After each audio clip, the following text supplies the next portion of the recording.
বাঁকুড়া জেলার সোনামুখী বিধানসভা কেন্দ্রের বিজেপি বিধায়ক দিবাকর ঘরামি। কৃষক পরিবারে জন্ম ও বেড়ে ওঠা তাঁর।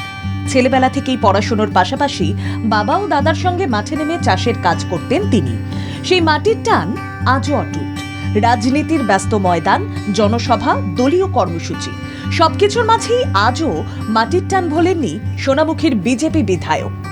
দুবারের বিধায়ক হলেও প্রতিদিন সকালে সাইকেল চালিয়ে নিজের জমিতে পৌঁছে যান দিবাকর ঘরামি। ধান, পটল সহ বিভিন্ন ফসলের পরিচর্যা করে তারপরেই শুরু হয় দলীয় কাজ ও জনসংযোগ।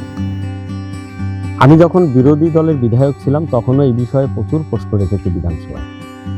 এবারে শাসক দলের হলেও আমি আগে কৃষকদের, তারপরে শাসক দলের। তো কৃষকদের হয়ে প্রশ্ন তো রাখবই বিধানসভায়, মন্ত্রীর কাছে। এবং আমরা ছোট কৃষক, তাই এই ছোট কৃষকদের যে সমস্যা সেগুলো কিন্তু আমরা অবশ্যই তুলে ধরব এবং সমাধান করার জন্য আপ্রাণ চেষ্টাও করব। দিবাকর ঘরামির দাবি, তৃণমূল সরকারের আমলে কৃষকরা একাধিক ক্ষেত্রে বঞ্চিত হয়েছেন। আলু সহ বিভিন্ন ফসলের ন্যায্য দাম পাননি চাষিরা।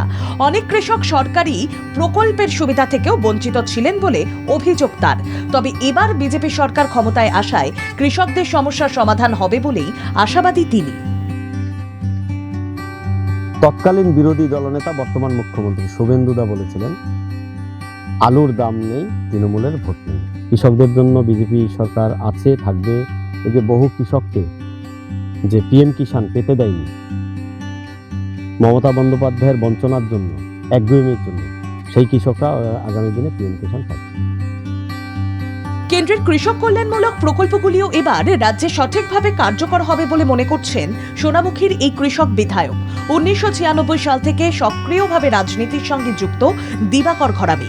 দীর্ঘদিন সংগঠনের কাজ করার পর 2021 সালে প্রথমবার সোনামুখী কেন্দ্র থেকে বিধায়ক নির্বাচিত হন তিনি।